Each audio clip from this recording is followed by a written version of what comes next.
अहमदाबाद एअरपोर्टवरून उड्डाण केलेल्या एअर इंडियाचं विमान दुर्घटनाग्रस्त अपघातात विमानातील सर्व 241 जणांचा मृत्यू झाल्याची शक्यता। अहमदाबादमध्ये एअर इंडियाच्या विमान अपघाताचा पहिला व्हिडिओ समोर। विमान कोसळताच सर्वत्र धुराचे लोट। मेघानी नगर वस्तीतच कोसळलं विमान। विमान दुर्घटनेत एक व्यक्ती जिवंत आढळल्याची माहिती। जिवंत सापडलेल्या व्यक्तीवर मेडिकल कॉलेजमध्ये उपचार सुरू। पोलीस आयुक्त जीएस मलिक यांची माहिती। मृतांच्या कुटुंबियांना टाटा ग्रुपकडून 1 कोटी रुपयांची मदत जाहीर। ट्विट करून टाटा सन्सचे अध्यक्ष एन चंद्रशेखर यांनी मदत जाहीर केली आहे। एअर इंडिया विमान दुर्घटनेत गुजरातचे माजी मुख्यमंत्री विजय रुपाणी यांचं निधन।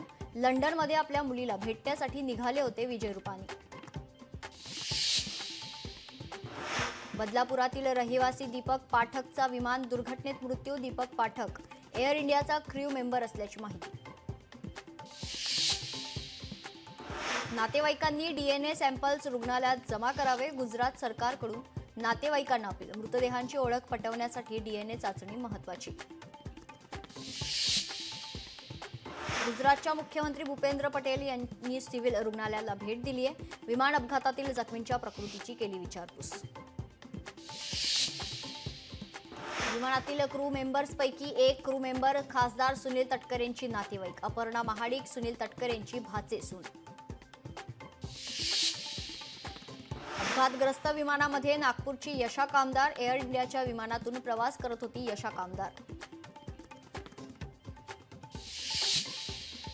अहमदाबादमधील बीजे मेडिकल कॉलेजच्या हॉस्टेलवर कोसळलं विमान। अपघातात 3 एमबीबीएस विद्यार्थ्यांचा मृत्यू। 50 ते 60 विद्यार्थी जखमी असल्याची माहिती। लोकशाही मराठी ऐका, पहा, जागरूक रहा।